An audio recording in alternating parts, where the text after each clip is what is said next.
Ladies and gentlemen, welcome to a Zerg coaching session. We have an amazing Zerg here, longtime student, 4.2k MMRs, Zerg player, matchup win rate spread here for your amusement. And we're going to go through some games, figure out what we can be doing better.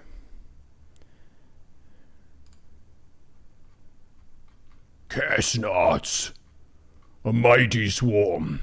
As a side note, Chestnuts is one of the biggest contributors to the Neuro business. He's been a pillar of the scene for a really long time.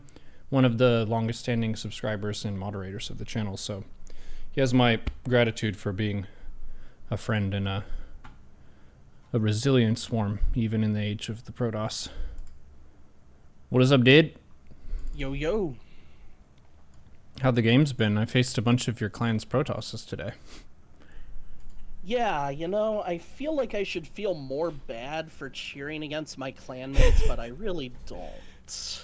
Yeah. That was very satisfying to watch. Especially the one that cannon rushed and just got smacked down immediately. Yeah, there's a new kid on the block for opening builds called the 16 pool. Have you ever tried that or seen it?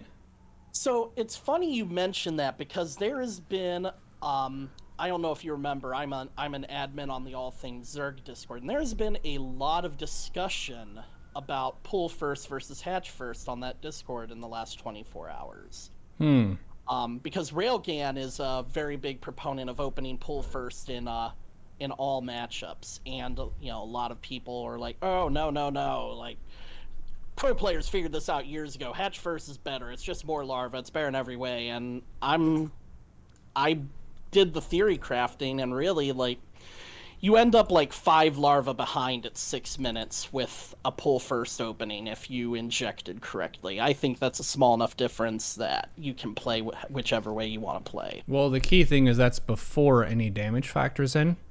And if Protoss is setting you off balance due to a pro block, then yeah, it just makes everything really awkward. So the way that I was thinking about it was you get to play a macro game on your terms if you go 16 pool, as opposed to trying to force the hatch first and then having to take a third and then having an adept all in or early voids or something like that. So yeah, I feel very refreshed. One thing that helped me a lot was just taking some replays and then watching the Protoss player's vision.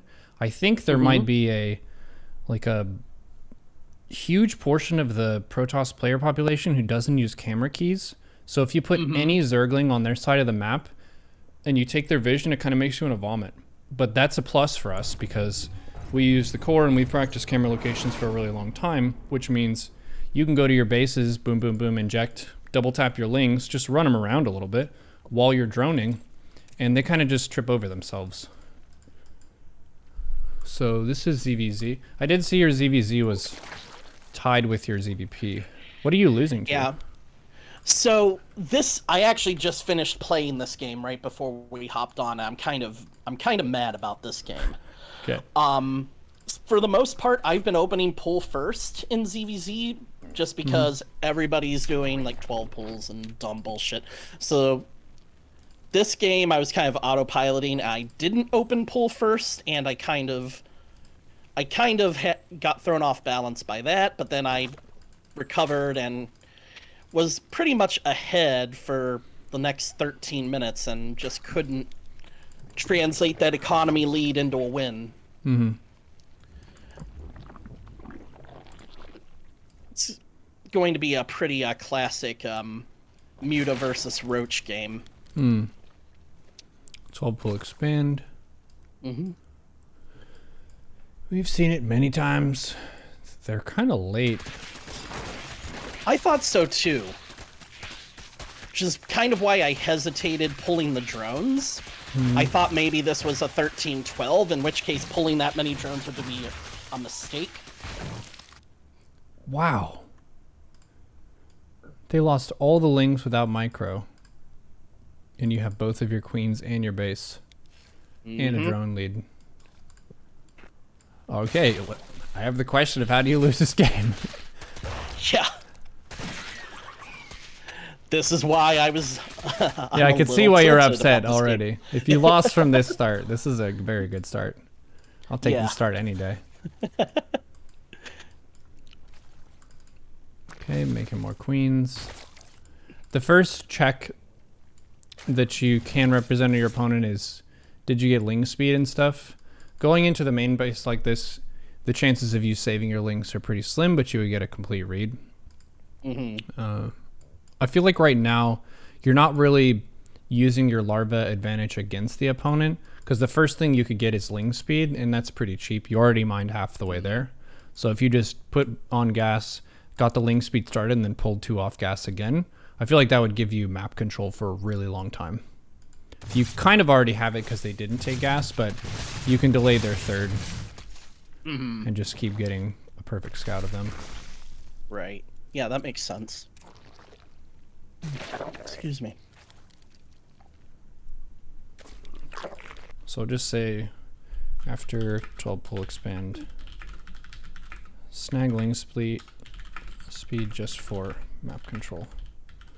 And also to punish greed. Most of the time they're going to make the number of queens in a spine and that kind of thing, but it's good to make sure people are being responsible.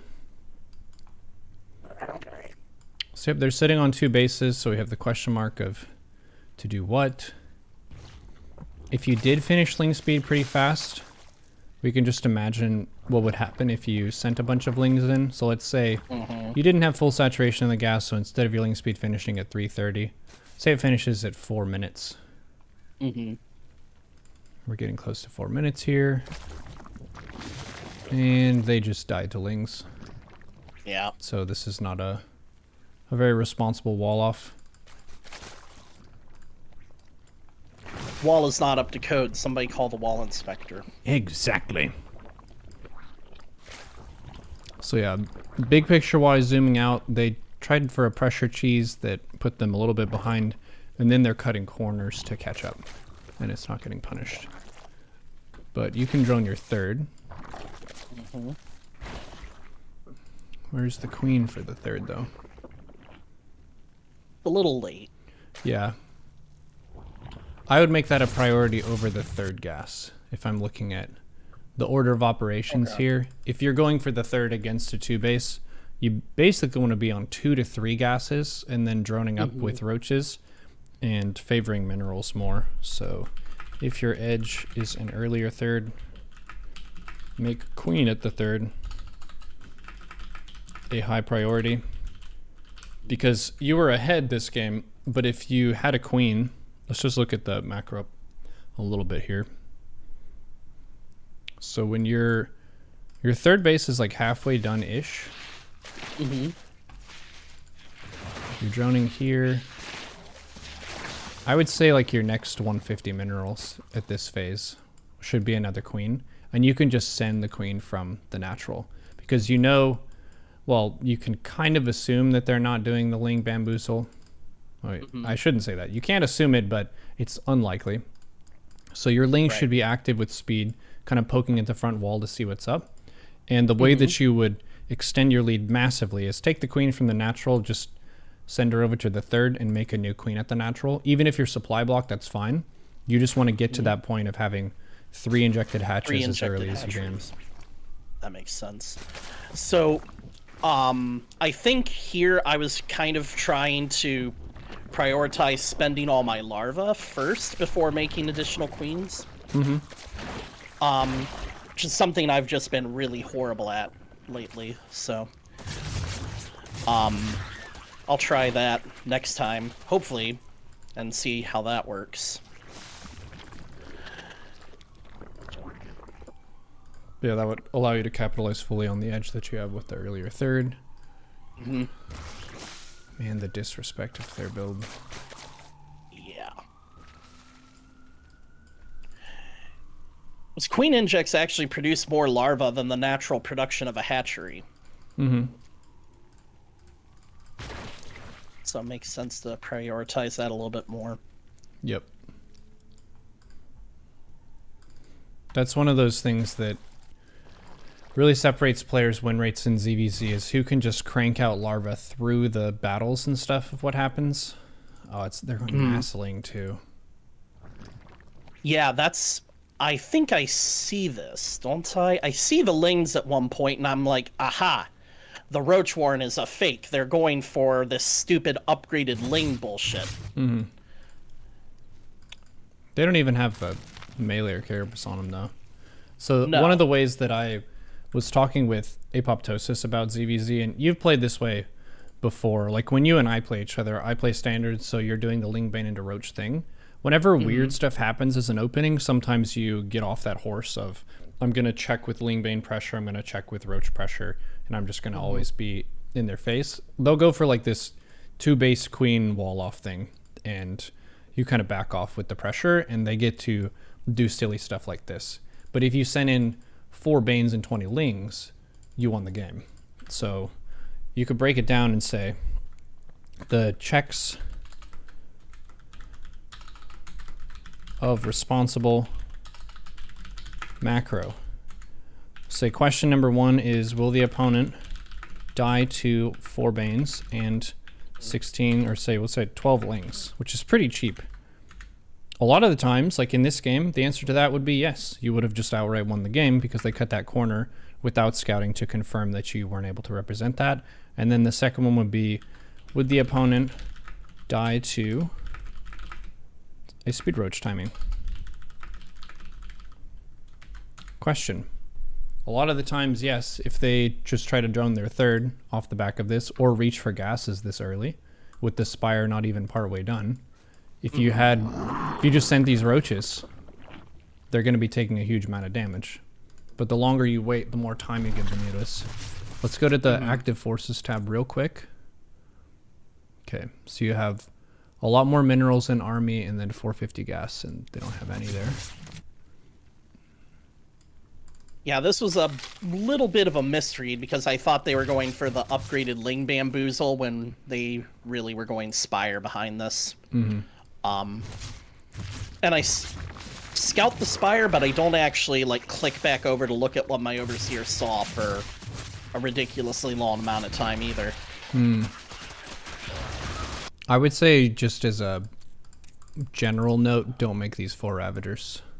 It's too early in the progression of Roach play for them to really shine. You want to make the 4 Ravagers once you have a really overwhelming number of Roaches and they have Overlords committed on the map. Because for a player, like say they have good Overlord spread, they're going to have an Overlord this move out, an Overlord this move out, they'll have an Overlord in the middle, they'll have an Overlord here, and they'll have an Overlord here.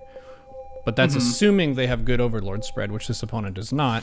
So these 4 Ravagers are basically just like catnip, but for Mutas. They're super happy to see that. That's less HP in your army. Upgraded Lings do better against the Ravager than against the Roach. So that just benefited the opponent that you made those. God, this disgusts me so much that they're floating this much money when their economy is so much worse than mine. Yeah, well, they cut the corner of Bane, and they cut the corner of Roach. And they cut the corner of upgrades.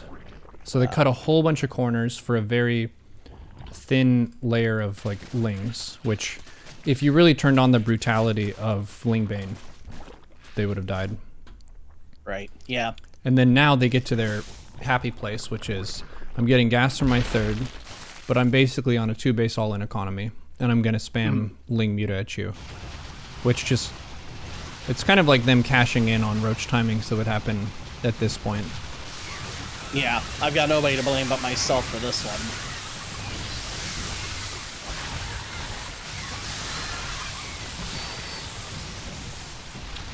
But even so, some things that you could do here. So now you've broken that position. You killed all the Lings, and you have a worker lead. You could probably just spam Queens. I would say that would be the unit that you want to spam really aggressively. And then gradually you can get into Hydras. I like the double upgrades. That's fantastic. That's going to make it a lot harder for the Mutas to focus your stuff. Another thing you can take would be Burrow and Tunnel, because the opponent has how many Overseers? 0. How many Spores? Not a goddamn one. Okay. So Burrow and Tunnel would be a way to punish them. I would say if you're like supply blocked or something, that's a fantastic thing to pivot into. So you say, during a Roach timing, what can you do behind? And then number 1, you already did that, but just for note for other people learning, +2 ranged, +1 carapace is a super strong power spike for any roach-based army. And then you can get burrow/tunnel. Mm-hmm. And then if muta, spam queens. You wouldn't really want to do that if they're defending with roaches, obviously. Mm-hmm. But you can just, I would say mass like, I don't know, 10-ish queens. That's a really good thing to go for, because if they do happen to go for muta into Roach Ravager or muta into Ling Bane, you don't die by just making Hydras right away. The queen is a unit that's sturdy against both of those follow-ups. But making 2 Vipers, I feel like, would be almost a free win for you. So you're going to cry when you see how many Vipers I do make. I didn't think I would cry.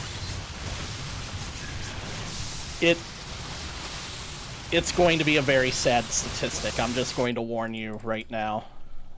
As in, you make a whole bunch and they don't pay off, or you don't make any? I make a ridiculous fuck ton of Vipers and get so many parasitic bombs on them, and they just won't die. Oh. 19 mutas. This is when it gets gnarly, because they can kill spores and stuff. Mm-hmm. So I'm just trying to keep them busy with the roaches while I tech. Yeah. Add on queens.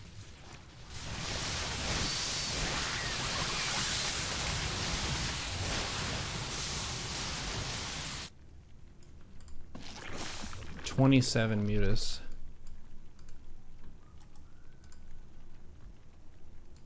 We're not getting the infestation bit though, so we can say that the hive is later than it should be. Yeah. Yeah, should have been working to hive while I was keeping them on their side of the map, and then this is just stupid. I don't know why I fought here with the queens.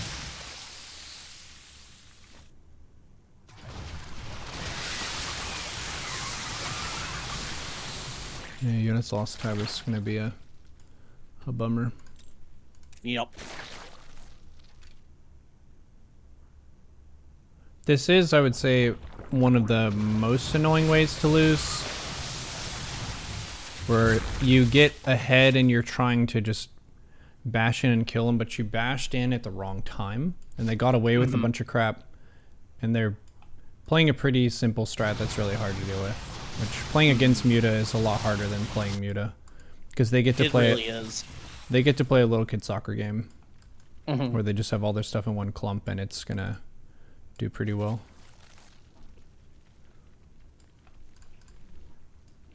Playing Lurker Spore Viper against muta is mechanically very tricky. Yes. That's kind of why I've tried to avoid doing that wherever possible, but, you know, I fucked up, so I don't really have a choice here. Yeah. If we had the ideal case here, if we dealt a little bit more damage and our queen count was a little bit higher, you could have like 10 to 12 queens there with the Hydras, and you'd be able to at least secure the 4th base. The hive is done. Nice. I'm just pushing out Vipers as fast as I can. This is kind of my Hail Mary at this point. I wouldn't make more than 3, even if you see this many mutas. You're making 4. It's not that many more than 3. Yeah, I try and... Usually, I think 4 is usually my target number most of the time.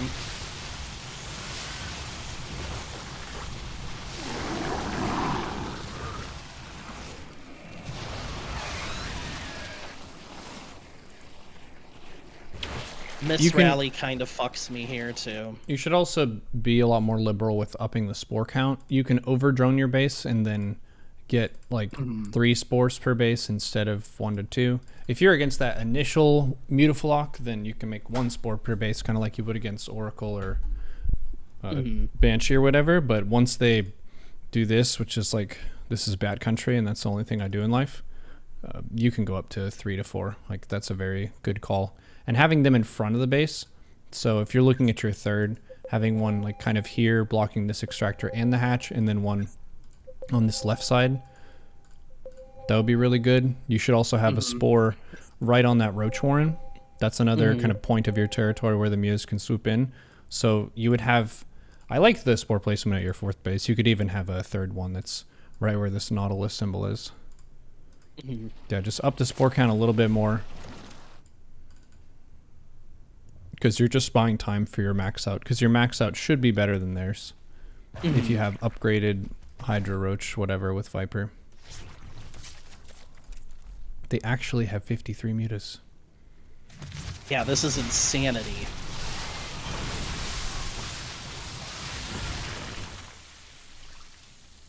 The Vipers. Parasitic bomb. And they're not paying attention. But neither am I, so. The classic.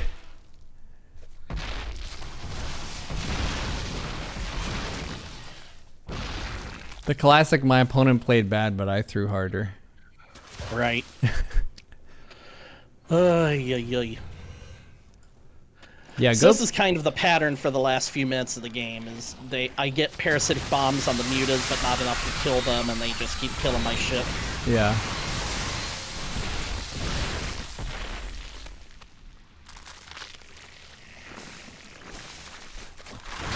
No, you did get the Mutaflog down by half. That's pretty good. Getting the 3/3 would be good. Oh, you're getting +3/+2, nice. But now they have Ling Bane tech. Right. They have 15 minutes. Cool. So yeah, what I would recommend here is be a little bit more generous on the spores. But really, don't forget the Barbarian way, which is make sure the opponent is playing responsibly. This opponent took a bunch of really greedy risks that honestly, you could get in a lawsuit if you're expanding like that. You have a wall off that's so wide open that 3 ultras could all walk in side by side. Like, that can't stand. Yeah. And it was the best chance that they had, though. So it's credit to them. Like, you're behind as fuck. Roll the dice. If your opponent doesn't attack, you catch up. If they do attack, you die. People will take that roll. Yep. And they did this game, and we died. Rip. Yep. Cool. So I would like to see another couple ZvZs and just see what the activity on the map is, because that might be where your lack of win rate is coming in. For people who don't know, who are watching, Castanets beat me in a 1v1 straight up ZvZ. So the ZvZ is there. It's just, I think sometimes people do weird stuff that gives a little bit of a deer in the headlights of their opening was really wonky, and now I'm going to do something different than what I normally do. But if you just did what you did against me, which is just throw some Ling Bane at them, then they would have died. And I think that would happen to a lot of people that you're facing in ZvZ. Right. There was a ZvZ that I won earlier today. The problem is I'm not hitting a whole lot of Zergs. Or I shouldn't say I'm not hitting a whole lot of Zergs, but it's really patchy. Like, some days I'll hit a lot, and then I'll go days without hardly seeing a single Zerg at all. So that's what I'm trying to find another ZvZ replay. I can't remember if I won this one or not, but it's an 11-minute ZvZ, so it should show you at least a little bit of where I'm at. There were enough bugs made that we can learn.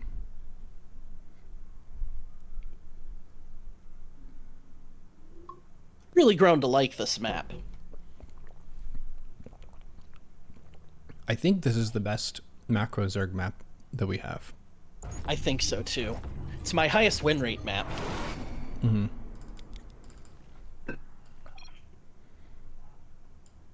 This base is pretty open, which means that you have like nice run-by options as a Zerg. And then once the rocks are broken down in the late game, you can move big armies and like ultras and stuff pretty comfortably. Yep. And plenty of bases if you want to go for the long game. So this is a game where I did open pull first. And they're going for some like weird gas follow-up shit. Well, this should be good for you then.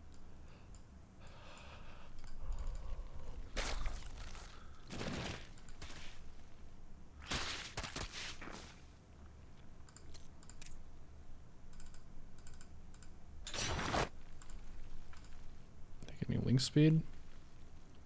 What? Oh. A spine. But you're the one who built the earlier pool, sire. Yes, they would never expect a spine in the main base. That's true. I wouldn't expect that. Because it's a really fucking bad idea, sire. I faced a Zerg who went for a 19 drone Ling Bane all-in, fully committed, with a spine in the main base as well. Just Was to that be Lego sure. porn? How did you know? Because he's in my clan. Oh, you know his ways. And yeah, I know his ways. He's a very cheeky player. We won the in-house 2v2 tournament last week together. Nice. All right, we ready to kick on the Jets? You have a Ling lead. You have a Queen lead. And they're moving across the map for some dumb fuck reason. They have Ling speed almost done, kind of. Yours is going to be done sooner, though. Yeah, they've only got 20 seconds left. Go, go, go. Go, go, go, go, go. Go, go. Go. Yeah, I don't What? know why I'm sitting here. Oh, go fuck him up, dude. Oh, jeez. All right, that's what it is. We've officially diagnosed it. I'm gonna do the gong sound. We found out what's wrong with your ZvZ. I love it. Ling speed turns on, and you punch Go something. fuck them up. Just punch something, because you'll be surprised at what you will find. Okay. Ling speed is done. Punch them. Caps, bold, red. Got them. Bold, red, caps. Fantastic. That's Ling speed is basically an energy drink for your lings, and I'm from Ohio where chugging an energy drink and punching a wall is a time-honored tradition. passed down for generations. Yeah, so this is a situation where you're on the back foot, but you shouldn't be. You should be here. Gotcha. Because you have a drone lead and a queen lead, and you are the one who knocks. The opponent is the one who defends. It just comes down to not being active enough on the map. I would say just because you're a macro player doesn't mean you can't be an aggressive player, because a lot of times aggression just causes people to make mistakes. Not because you necessarily did a cool micro play, but you checked the opponent's mechanics on their side of the map, which means you're controlling their vision. If you're punching this, they're not attacking your queen. They're scrambling to deal with the defense of their third. So yeah, you're letting the opponent take tempo in the matchup, which is giving them a lot of security at home, which they haven't really earned. Makes sense. I guess they kind of did by poking at you. But even if they poke at you with lings, you can just send your lings at them and then defend with some banes and queens and stuff. Yeah, so I have, what, 2 Banes morphing and 2 Banes already done, so those should be at home and the Lings should be on their side of the map trying to get something done. Yeah, all of these lings, I would just steal command, and I would say move command, move command. And I think that's a free win for you almost. And then you just micro your banes. So you have the banes on the ramp, which is very prudent and wise. You have your queens and stuff, and then you just select your bane hotkey and you try to defend your third. Or they die to the ling run by. This is another wall that is just not up to code. Are you seeing this? Well, if they jump to their second base, if they have like proper centered camera locations, it's really awkward to even get to that Evo chamber. Yeah, the one they just set down? I want to check. Let's just look at some camera control here. This is my new favorite thing to do in StarCraft, which is just join the game at a random time and check someone's camera mechanics. Hey buddy, what you looking at? So they don't center their bases. This natural base is like, it's a little bit off. Yeah. I feel kind of drunk watching this. but I didn't drink any alcohol today. Right. You're used to looking at camera locations that are centered on the hatchery, so it just looks subtly wrong in a way that you can't quite put your finger on. Yeah, those are Zerg bases, to my knowledge. They're a little bit off.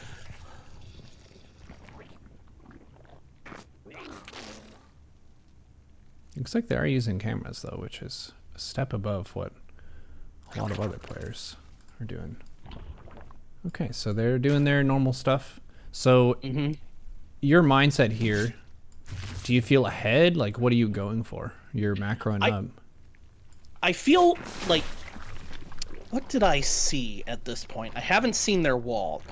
I knew at one point recently that they had not droned their third yet, so I did feel a little bit ahead. My mindset was kind of, okay, well, I'm going to get more ahead. I'm going to finish droning my bases, and I'm going to get my upgrades, and I'm going to make a fuck ton of units. Probably could have taken a fourth faster, and I should have had roach speed started by now, but I think my lair was late. You're 15 drones ahead. I threw a game earlier today with almost this exact situation where actually I had less drones than you did. I think I had 55. And I was like, all right, I'm gonna make some roaches and attack because they should have attacked me by now. But they actually have 44 workers of roaches just sitting at home.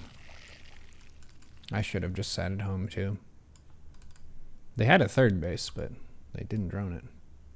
Yeah, I feel like I throw so many games away by attacking when I should have sat at home. That's almost made me hesitant to attack even when I should. Yeah. What I would use is the upgrades as a guideline, where anytime your roach speed finishes or your ling speed, that's a green light to move, because even if they have a bunch of roaches, you can just full retreat back to your base while you're making roaches.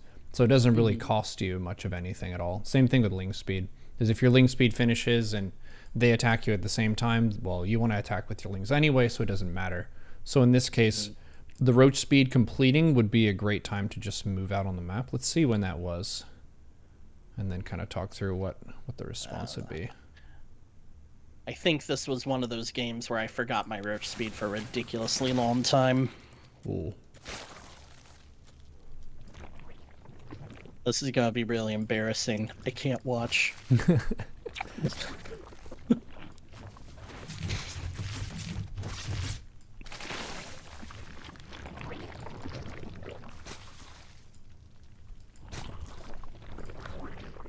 I'll show you Kessnet's vision here.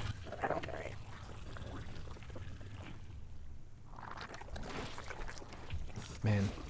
Looking at centered hatches after watching the off-centered bases is like the smell of fresh rain. After the forest fires. Man. That third base, it's where it should be. The main base. And you didn't screen drag at all to get there.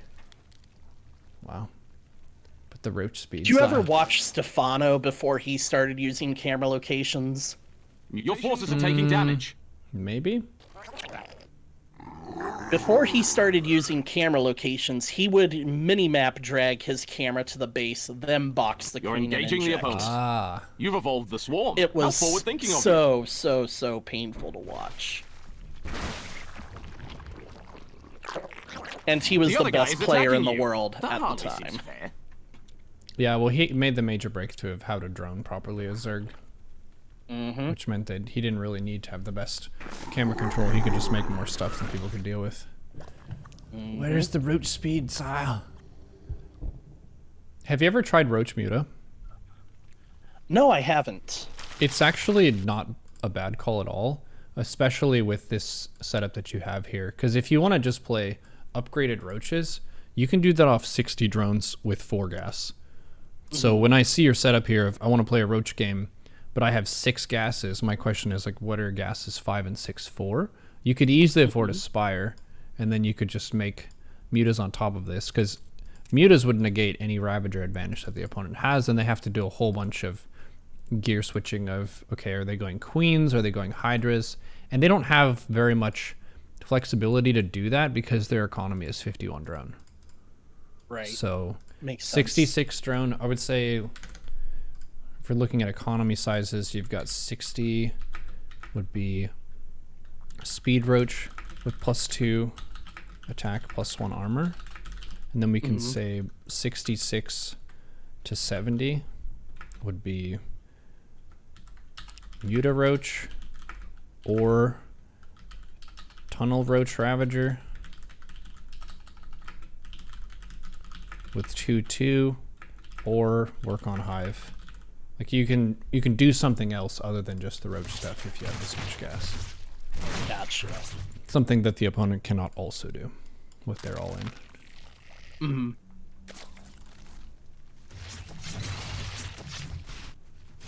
Why is our army back here? I have no idea. It should I'm be bad at the video game, Neuro. That's the only explanation I got for you here. It should be at the between the 3rd and the 4th. Yeah. So just like right here, ready to make to set up the concave. Because I think right now they can't actually deal any damage to you. Your army size is close enough in size to theirs that it should be a fairly clean defense. So if you were there, they would be running into a concave and their roaches were kind of in a line there. Mm-hmm. Yeah, I think I remember this game now. If my memory's right, they just keep doing this ring around the rosy shit where they run around, snipe a base, run away, but they never have enough shit to actually deal with my army, so they just die. Mm-hmm.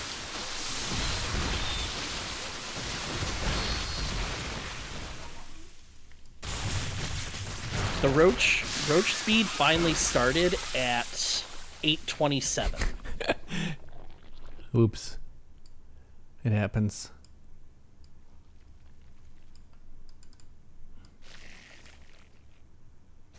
You know, that reminds me of one of my old standard builds called the spireless mutab transition.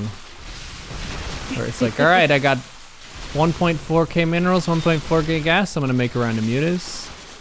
I'm supply block. No, I'm not supply blocked. Oh, I don't have a spire? What happened? And it was like one of those situations where you try to build it and it gives you that error sound. You can't build there.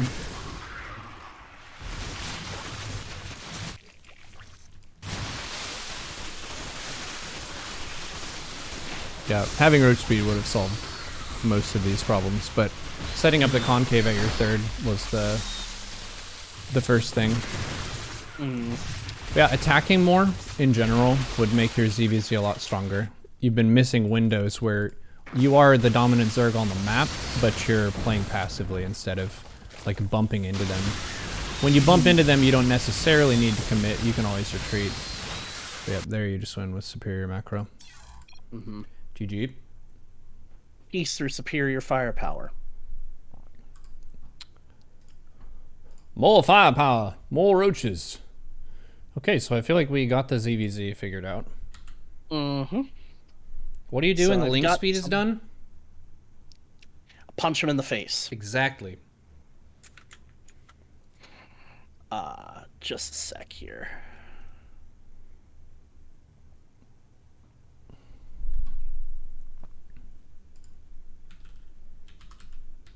The guy that I did my ZvT practice with the last couple days wanted to know when we were going over our replays from our practice session. He wants to watch, so I figured I'd be a nice guy and let him know. Okay. Let me see.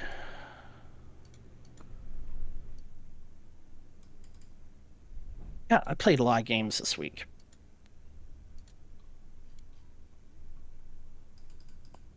Oh, this was a good game.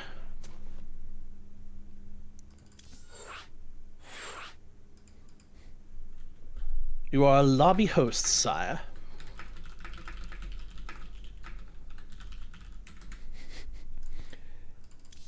Muller in chat is asking, that's one thing that you struggle with. What's a good way of gauging army strengths versus each other? Trial and error.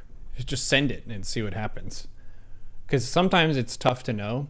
You develop your intuition over time. It's kind of like solving complex math problems with StarCraft. We're not like physically writing down, okay, they have this many Marines, that's this many minerals, and they have this many medevacs, it's that much gas, and based on them being here and my units being there, I should win this fight.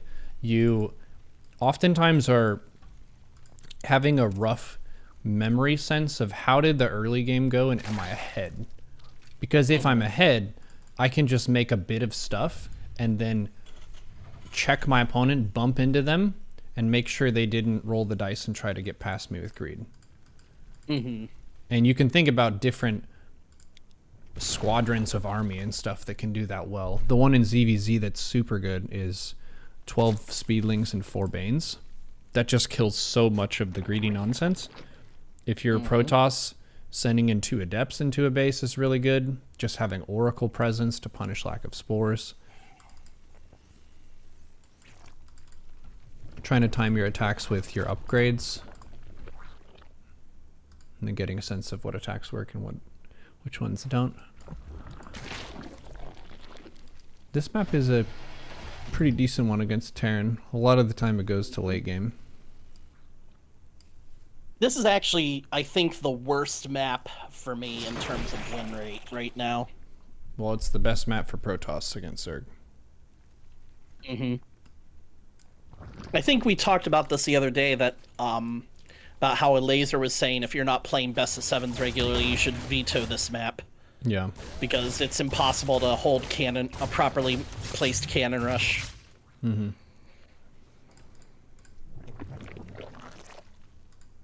we're getting this.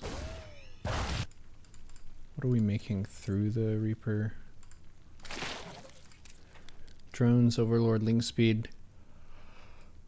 Oh, that's a good opening. Lost a couple This lanes. opponent is ridiculously better than me, so I'm just thankful that I was able to not screw my build.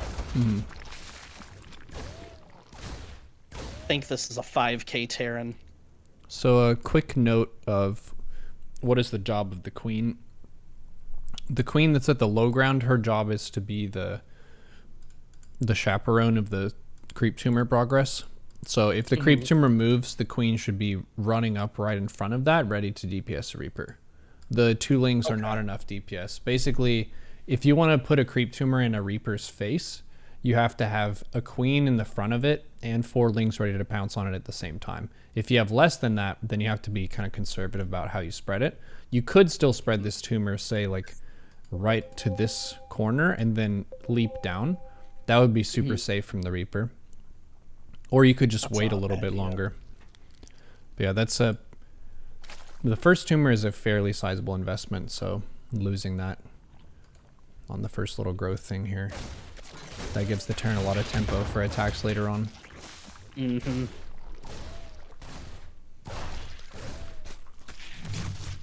A zone defense you can do is just put your Lings at the top of this ramp and then have both Queens down at the front. And then you make a 3rd Queen in the main. You could do that. Nice. Nevertheless, got the Reaper. They're going 1-1-1. We go drone, drone, drone. We're floating 9 larvae right now, and we're supply blocked. So what do we... already have an Overlord going. Nice. Let's just check the vision. This is a kind of mistake that is really quiet, and you oftentimes don't even notice it.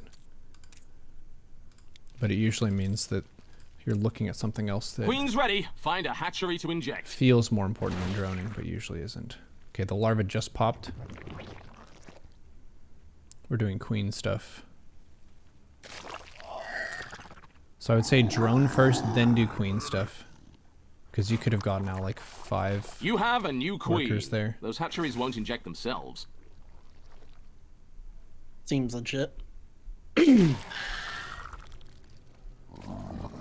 Better, smarter, faster, bitier. Nice, you have creep connection now. You have Lings defending the natural spot. Drone, drone, drone. God save your gracious queen. Making more Not queens. enough energy. I felt pretty good about this game until the mid game, if I remember correctly. Rebel, like I said, Rebel's way better than me, but I managed to not die to the Hellions or the Banshee or the Reaper, and I think that's just surviving is... One thing that is missing here is the gas refill. That's pretty late, which is going to make all your tech late as well. Like your lair, your bane speed, everything. So we'll say 330 to 345. Refill gas in main. 430. Take second gas. Plus lair. Plus 1 spore per base. Your mineral management and production and stuff has been good. Like your third base is getting droned, your bases are injected, your creep is good. So all those boxes are checked. And we are most impressed. Why, thank you, sire. This overlord, oops, I have your vision. This overlord can be over here. The main two Hellion stab angles with the expansion pattern you have would be them driving downhill from up here, which is a pretty long drive, or they drive from here into your natural. Yeah. They don't usually go through that center point, and you have a bunch of creep anyway.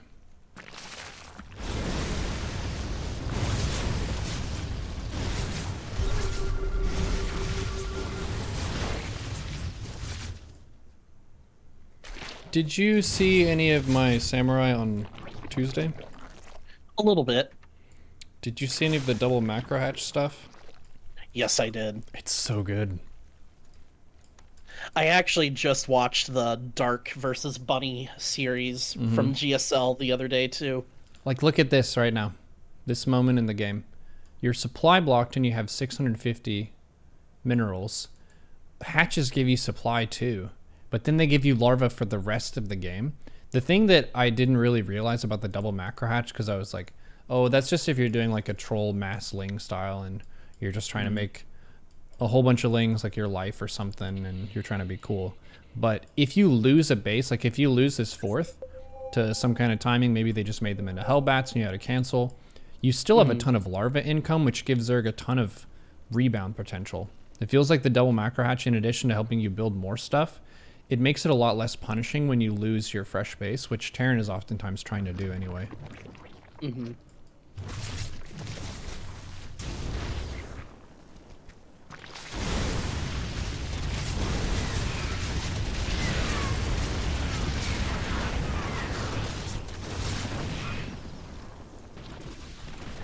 I'm really struggling at dealing with the Banshees with this style.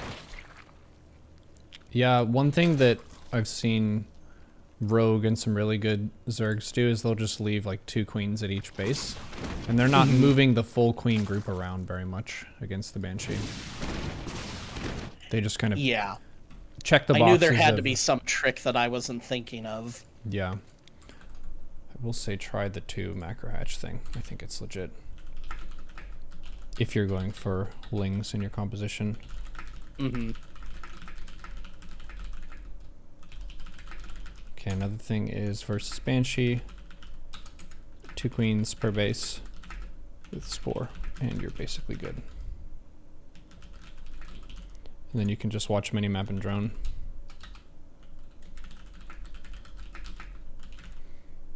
Cool. Where are the Evos for upgrades? When does that happen? We don't have any. My upgrades are all super late. When do you normally go for them? Usually, I drop the Evos about 5:30 so that I take Bane speed as soon as the lair's done, and then +1/+1 right after that. I support this. Just write it down so it is remembered. 5:30 double Evo.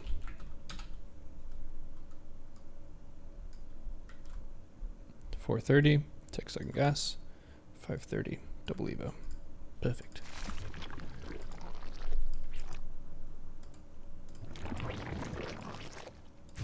Whoa.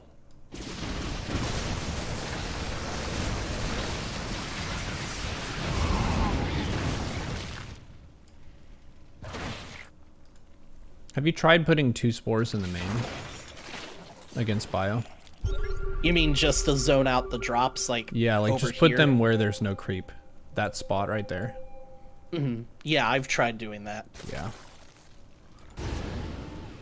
Can't remember if I remember to do that this game or not. This player definitely pressures me a lot harder than people my own MMR would, so I'm making mistakes that I'm making even more mistakes than usual, I think. Yeah, well, you notice the essence of what they're doing is it's not super committed, and it's kind of what I was wanting to see more in your ZvZ, where you've got some stuff and you just bump into them, and something happens, and they're basically deciding the pace of the match. Because they drive the Hellions in, your Lings chase the Hellions. They send the drop in, you go to defend the drop. So all of this is happening on their terms.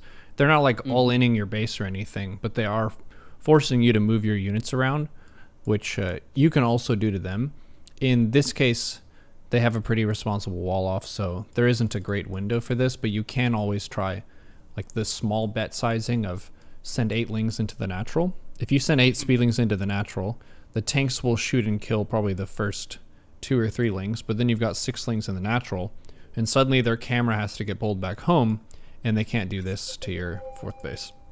So Right. just steal some Lings and do a run by now and then can be pretty good. You're kind of chasing a fly with a sledgehammer right now. This is like 2 injured medivacs of not full marine. And we have the whole army plus the queens. Now I have a fun visual of chasing bugs around the house with hardware tools. 4 Hellions show up in your base. What do? Get him! Get the meat cleaver. Pow, pow. Honey, what happened to the kitchen window? There was a spider. There was a spider and I had to go The into only thing I battle. could find was a hammer. Don't worry, I got it. The window is Spider broken. dead. Not as broken as the spider. Alright, so this is when it gets tricky. Yeah. I felt like even if you're not going Lingbane Muta, it's still worth having like a Muta group of Lingbane Hydra. And I think we've talked about this before, but this would be one of those cases where you're punching up against an opponent who's much higher MMR, so everything is a little bit slower than you want it to be for that stage of the game. But like doing a 70-30 split of your army is really nice for left and right. And if you overpower them on that side, then you can just push in after you defend it. Yeah, I think what I did here, I don't know if I've actually done it yet or not. Yeah, I stole some units into the group with the creep queens and put them over by the 4th, and then the rest of the army is over here by the 5th. That's good. I can see that now. I was a little late in doing it.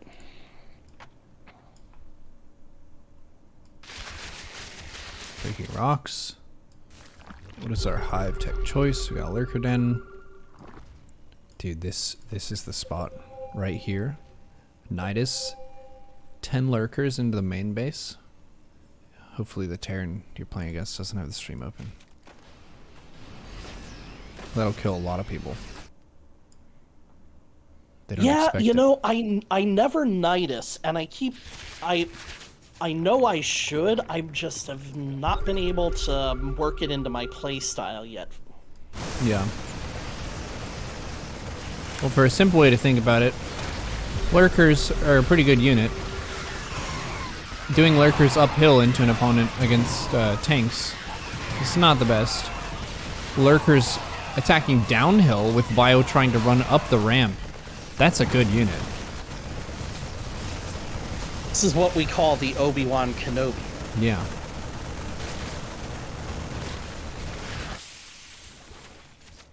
Oh no, the mines are still here. Yeah, can this maybe is the back then. point where I just felt dead and GG'd out. Yeah. Their economy was not that scary. They had 63. The gases at the 3rd base are really late, so if you look at this top gas at the 3rd, they just started mining from it. which meant that their response to a heavy lurker switch was not going to be very good, let alone a lurker plus viper, where you just make 2 vipers and then you have like Lingbane, Hydra, Viper to defend attacks, and then you try to lurker their main. That would be a decent way to fight against this. Romanticide, it's really tough to do a conventional straight on push into the opponent, but what I was watching Rogue do, maybe it was Rogue or someone else, I was watching some really good Zerg, and their attack angle every time against Terran was running up this ramp, bashing through the wall, sweeping that base, and then backing up. They didn't really commit into the natural until the game was won, and they never really attacked into this location. This location, you have like 2 rocks, a bunch of map features, you have a planetary and a couple tanks in this space. It's like a free base. But this one up here, you get to get up to even ground with them, and if you abduct like those 2 tanks, and you can just run in a bunch of Hydra Lingbane, sweeping this one seems to be the place to hit. So if you're conventional ground, hit that one. JW is right here too. Like just like killing the wall and running away would also be a good call, because there's no way they won't be supply blocked after losing 6 supply depots like that. Yeah. And it just creates work for your opponent too, which is an asset on its own. Controlling the vision of the opponent. That's my personal project I'm working on, which I feel like everyone can think about. Well, as we all know, if you've been watching the news, nobody wants to work anymore, so make the opponent work. Yep.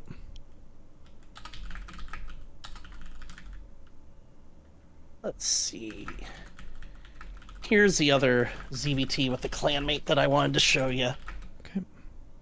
Now this opponent I'm more evenly matched with, but I can never really seem to close games out against him. Like, I get really super fucking far ahead and then just die. So I guess I'm just throwing away my army trying to kill them in an inefficient way. Dismantling late game Terran. Number 1, sweep the 3rd with conventional ground. Number 2, Nidus Lurkers into the main on the production, and then number 3, add 2 to 3 Vipers to chip away at their tank count.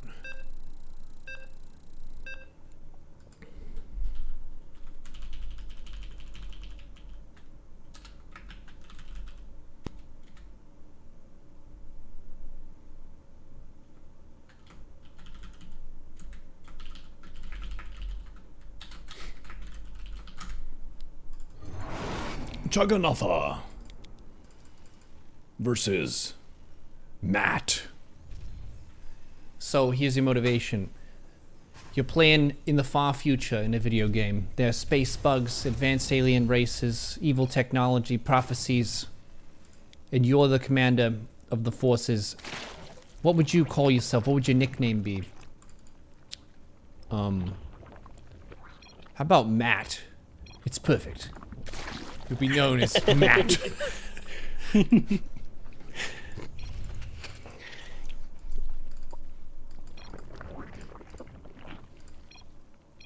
There are some who call me Tim. I'm an enchanter. Getting that 3rd up. Overlords.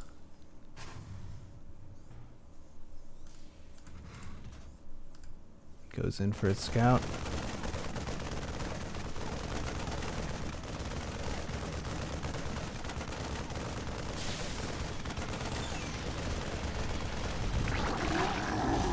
I don't think that's normally supposed to happen.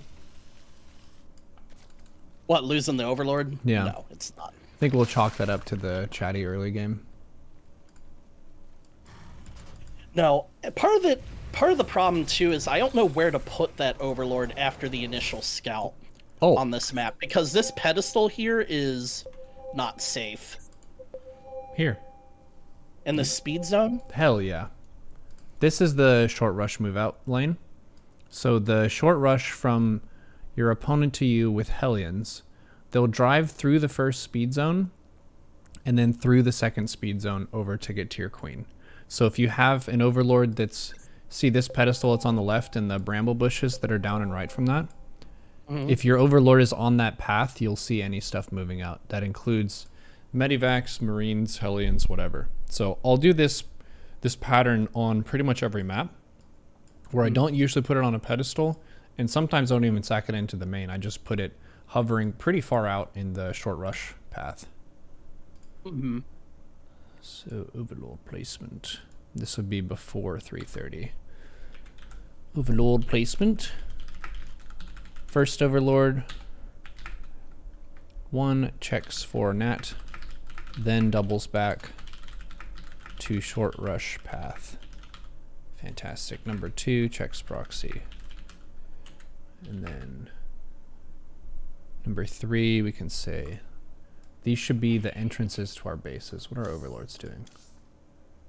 Okay, this one, unless you're going overlord speed, I guess it could scout into the base. I don't usually commit that one forward. But yeah, I would mainly check the boxes of what are the Hellion entrances to my base. So there's one here, and then there's one that you could cover with like vision here or here. Just those spots.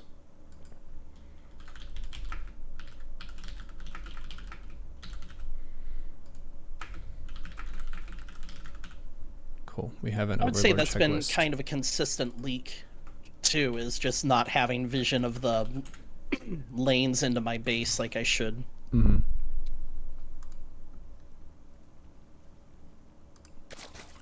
The creep will help with that eventually. Yeah, I think I've stopped. I got a little gun shy about sending overlords out because I was losing so many of them to Vikings and dumb shit like that. So I just kind of tried to make up for it with creep instead, but that doesn't always work. That's the nice thing about having the overlord placement here. If your first overlord is at the short rush pack, look at this Hellion. It's perfect. Perfect representation. That's where your overlord goes, where that happy little car is right now.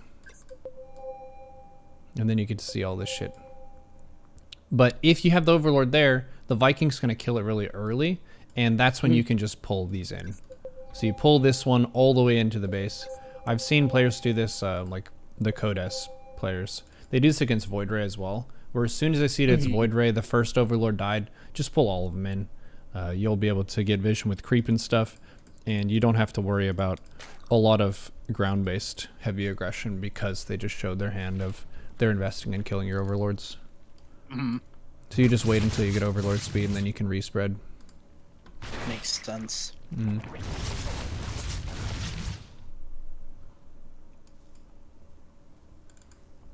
So Hellions are driving around. The question mark here is, are they going 3cc? You get a perfect scout. Nice. Banshee 3cc. Pedal to the metal with the drones. 5 drones on the way and a lair. Perfect. The Overlord Scout is kind of a formality because I knew what he was going to be doing. I specifically asked him to do this build, but I think it's still like good habit to scout anyway. Yeah. I would not advise against overlord scouting. Plus, I'm sure we've all had those quote-unquote practice partners who are like, yeah, sure, I'll do that build, and then they do something tricky because they care more about winning than care about helping you out. Yeah. You have them do a build and then you metagame the shit out of it. Yep.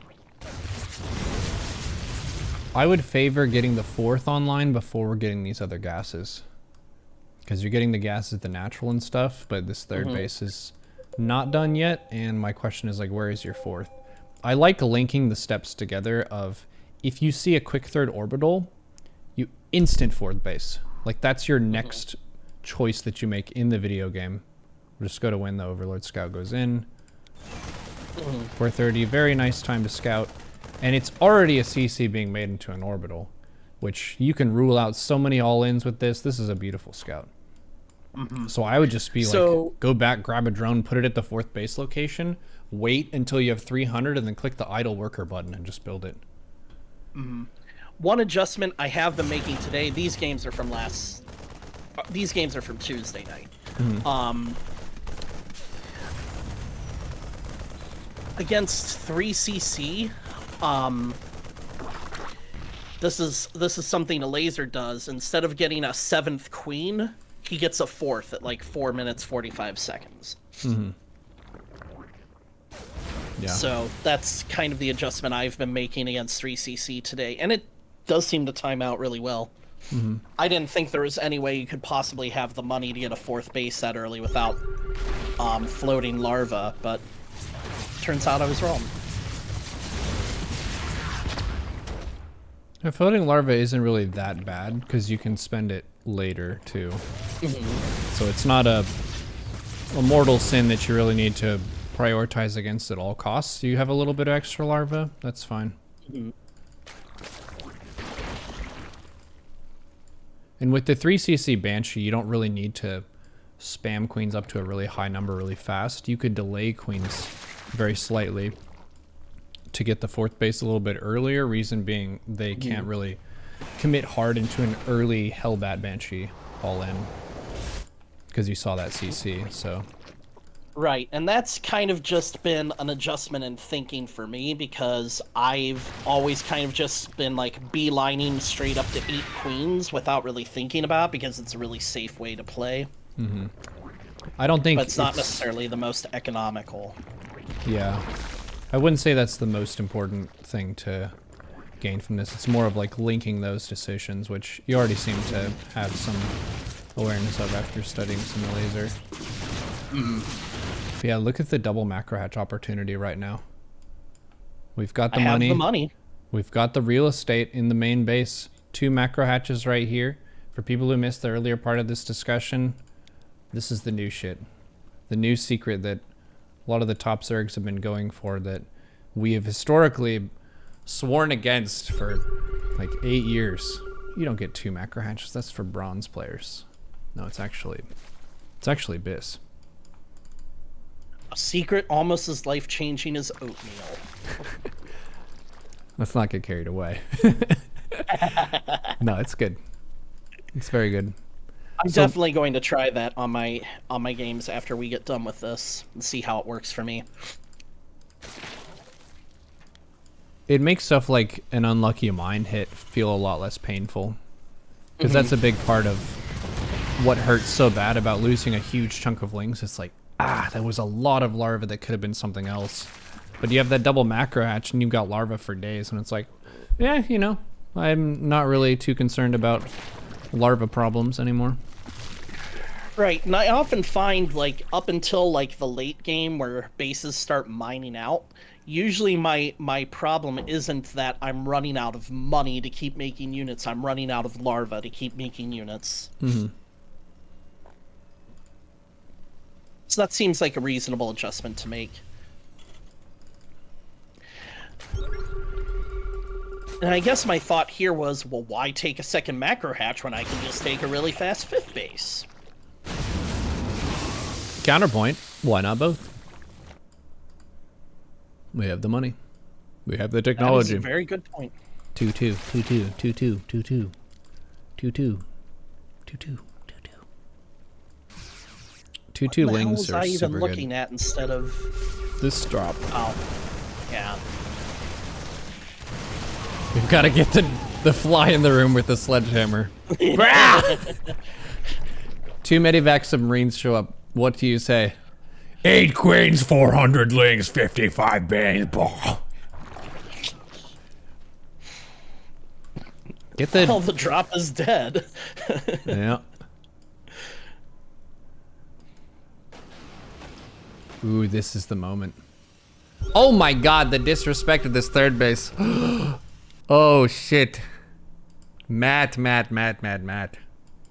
We're gambling now. Ooh boy. What do we do now? We take the lings, which you have 88 of. You steel command that shit. You put it, like, say here or in the 3rd base. Whenever they, like, represent that they're bringing more stuff to you. So we'll look at when you see that they're committing. So this is kind of a running joke with Matt and I at this point, because he does not defend his bases, like, at all. He does not pay rent on his bases. And yet, for some reason, my backstabs never get any work done with him.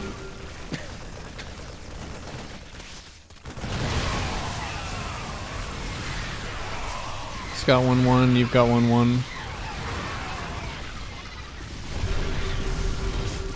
We kind of defended that, but it is worth appreciating what is the distance between where he's set up and any objective of value.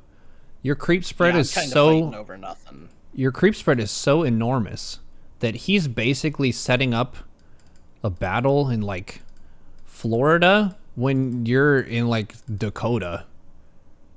And he like sieged his tanks over there and you're like, wow, we have to do something about this, I guess. You don't have to do anything. You can just watch as they invest scans to clear the creep, and you push creep on this side. You attack this base with your lings. And you have enough banes that you could just make more lings, or sorry, more banes and defend. The 7 banes is really nice. You send 50 lings at the 3rd base, and this base is dead. Yeah, I'm not really defending anything worthwhile here.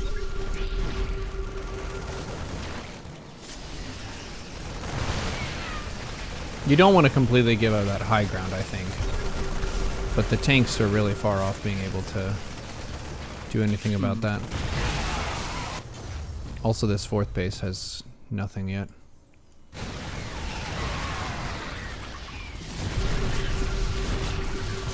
Okay, so we'll get a nice note for this.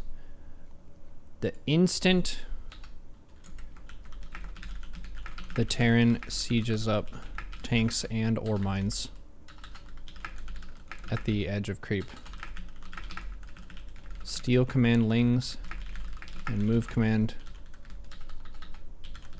into their natural. We'll say while making more banes at home. I think that is the play. It's gonna give a whole bunch of pickups and allow the match to be more on your terms than the opponent's.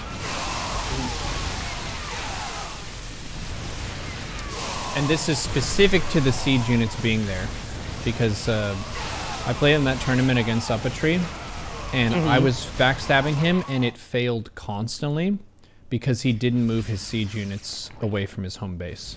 He kept all of his tanks and all of his mines and all the king's horses and all the king's men, except for like 2 Medivac Marine pressure. Everything was at home. So if you counterattack into that, yeah, it's gonna fail consistently. But if they do put the siege really units solid up, at that style. yeah, if they do put the siege units up in your business, that's the time. Gotcha. Okay. You got the 2/2, you got the hive, got the Hydra stuff.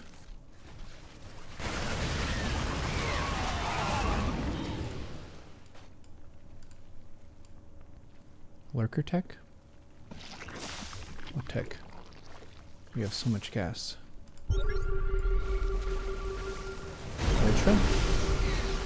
Yeah, I decided to go ultras instead of lurkers.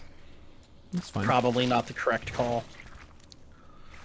I think that's fine. I just can't find the Ultra Cavern. Oh. Where is it? When did I throw that down?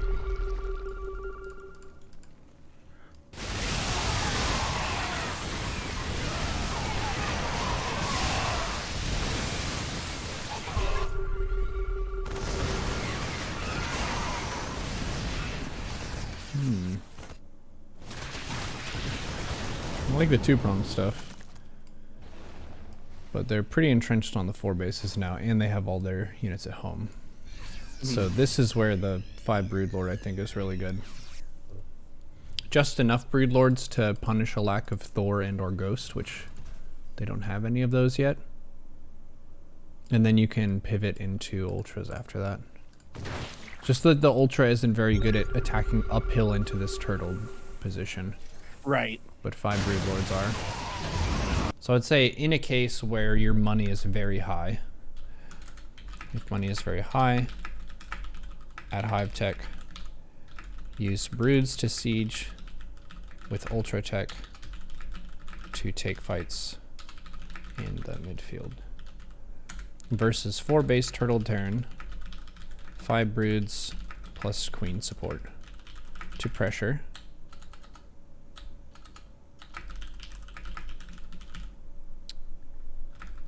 Be ready to switch into anti-air, or mass ultra. But yeah, we have a phenomenal economy. We have a lot of bases. We have amazing creep spread. We just don't have a high-tech army. We have a layer tech army 13 minutes in. So it's like we're not really leveraging our advanced tech against the opponent. Right.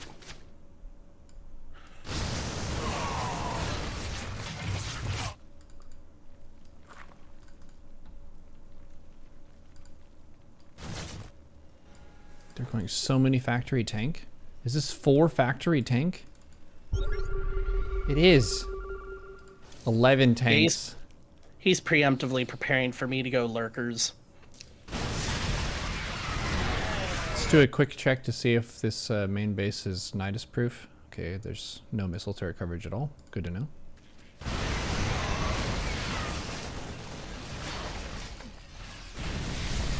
So when would you like throw down a Nidus in a game like this? As soon as I start morphing lurkers. Because that makes the lurkers dangerous all over the map. Let's just as a reference here. Let's say you have a big set of lurkers, maybe 15, but no Nidus. You can attack the opponent up this ramp, which is bad. Up this ramp, which is worse. Kind of forward to this area, which is decent if you have Viper support. You could abduct tanks and try to like wrestle your way in. Or you could go up this ramp here, which is also decent because you can use their own wall against them. So you've got like one and a half decent options with a lurker. But if you have Nidus, you also have the option of just ending the game and killing them with Obi-Wan Kenobi. So it's, if the Nidus doesn't pay off with the size of your bank, who cares? Yeah, you made a Nidus. I would say it's even worth it just to make the opponent feel uneasy. Just for this psychological impact of, my opponent could Nidus my main base. They have to put tanks up there. They have to build missile turrets up there. They have no mineral bank either. So it puts on a ton of indirect pressure just by the existence of that structure in the game.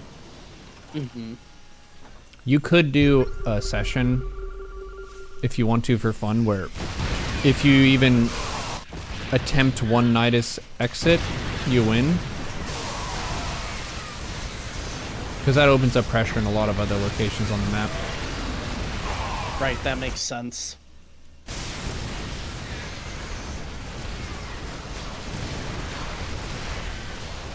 And here we're kind of playing into the Turtle Terran strategy of I threw a very expensive army at you, I was ahead, but now we're even. And then they're just very slowly creeping out for another base here. 5th base. And make a nuke. Nuke to get ahead after evening out the game.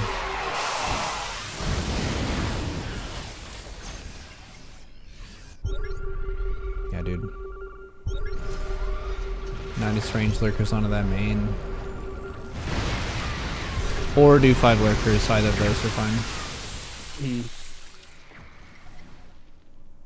I like the idea of making Brood or Lurker here for a gas dump. Baneling, it's pretty good against Ghost, but it's hard to spend if you have a gas imbalance. You have more gas than minerals. Right. Veins still spend the resource kind of evenly. We have 9 queens as well. That's another thing where as you're both getting maxed out and upgrades hit 3-3, you really have to think about where is my supply. So you have, let's just go through the queens. This creep queen squad could just join a broodlord push. I think I put the broodlord thing here. Yeah. So the 5 broodlord BAP or BLAP. Something that I've tried with great success even after only doing it a few times, and this is inspired by losing to Patrice Turtle Terran, which is you do your normal queen, Lingbane, Hydra, or Muta, max out, and then once you see Terran is not committing to big timings, Hive plus Spire, same time, 5 Corruptors, 5 Broods, pull all queens with broods. And then you can make Corruptor if Mass Viking, or make Hydra to remix. I'll say Hydra / Ultra. I think that's a pretty decent sequence there once you see that that's happening. And it's fairly high tech. The key thing is putting Broodlords in a nice moment in the matchup before the ghost count gets this high. Because right now, if you make 5 ghosts, it's like pizza. They just have a pizza party if we get to snipe some Broodlords. Yay. Super easy for them. So that window has closed. If you wanted to beat this ghost army with broods, you would need like 15 to 20 broods with a ton of Lingbane and Infester and all kinds of other support. This is where it gets pretty gnarly. But you have lots of Overseers.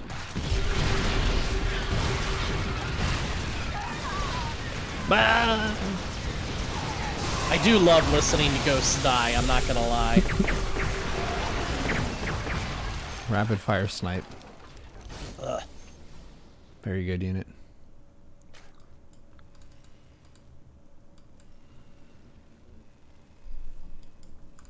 Feels bad, man. Yeah. So you had a lead for a pretty long amount of time, but the attack into them basically evened out the match, and then they nuked and they got a little bit ahead. And now the ghosts are like... I would think about this as a whole nother kind of money that the Terran is getting in ghost energy. Even though their third base is mined out and they don't really have much of a bank, the ghost energy is a huge pool of value over time. So the longer those ghosts exist, the more they're going to mess up the Zerg. Yeah.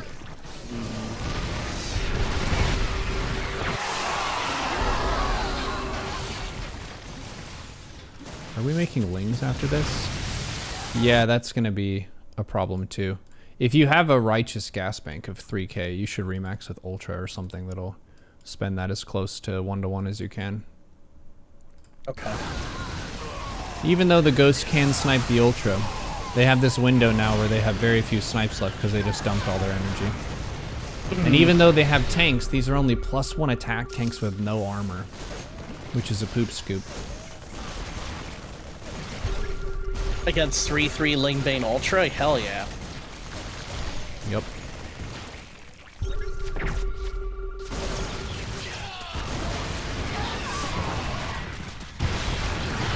Has anyone ever named the Mistake Swarm Host? Many Zergs have made this unit on accident across many StarCraft matches. Amateur and pro alike. I feel like Dan would be a good name for a Mistake Swarm Host. Dan the Swarm Host. Dan. Vibe's name is Dan and he just raided. It's a sign. Dan, thanks for your help here. Winter named him Ricky. Ragna says it's called the Morale Host. The Morale Host. Ricky's a good name for a Mistake Swarm Host too. I'm no mistake, says Vibe. Vibe, you're beautiful just the way you are. Take that. And we love you, Vibe. So what did we learn against Terran?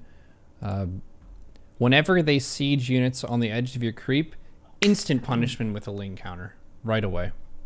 You would just steal command a bunch of Lings. You've been chasing around a fly with a sledgehammer with the Marine harass and the Hellion harass.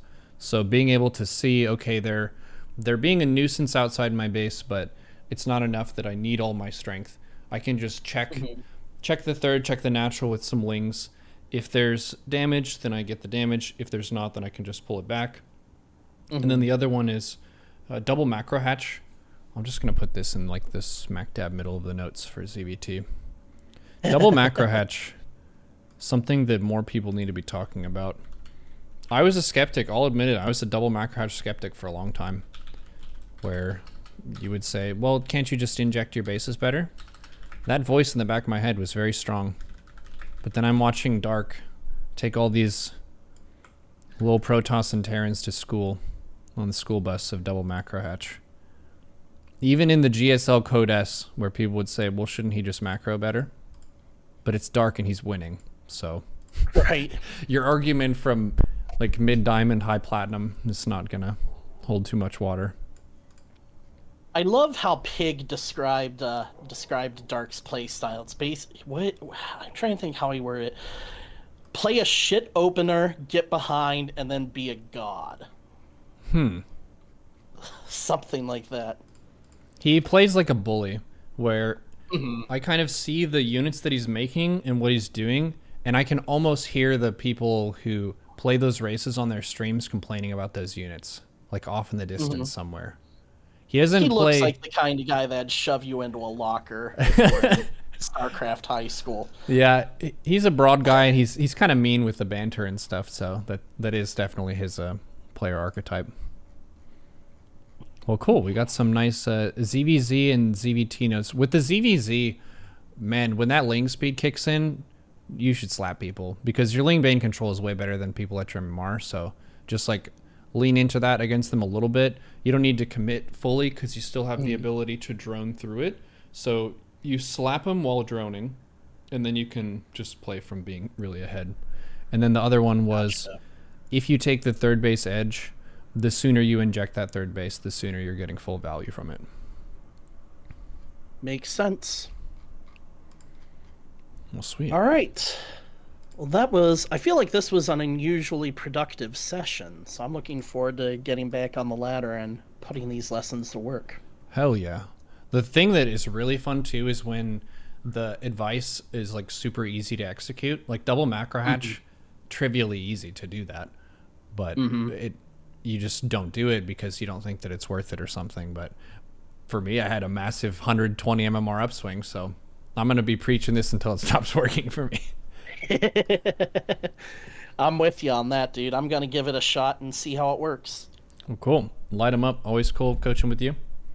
Yeah. And remember, Swarm them. Good luck with your games, dude. Talk to you later. GG. Take care. Nice. And that was coaching with Kessnuts.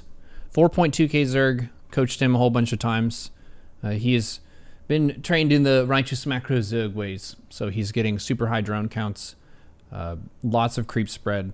Really good camera fundamentals. I've been looking through a lot of the replays of games that I'm playing, and I'll look at a situation from my vision, and then I'll look at it from my opponent's vision. And so many players, they're doing the screen drag thing, and their camera is just a mess, which means anytime they get attacked, they pay a penalty for that every time they have to move their camera around and look at stuff. Whereas if you don't attack them and you play passively and they play passively, they get to build a really nice 200 supply army. I'm sure many of you are aware of the unit called the Void Ray. They can mass the Void Ray, and then they just sit at home. Maybe they snipe a hatchery or something, but they mainly sit at home. And then they'll mass a disruptor, and they'll sit at home. And then they'll put a carrier fleet on top of that, and then they'll go kill you. So if you can just be up in their business, it doesn't necessarily need to be hitting a timing or like committing to an all-in or something, but just opening 16 pool and putting 4 Lings in a Protoss base. There's so much that can go wrong on their defense of that. It's crazy. Whenever your Ling speed is done, instantly running to the other side of the map and just like biting something. Just bite something. A lot of times they'll just make a mistake as a result of needing to drag their camera around. So being active on the map and poking at the opponent and just stabbing at them a little bit more, I think will be fantastic for boosting that MMR. Go get 'em, Kessnuts.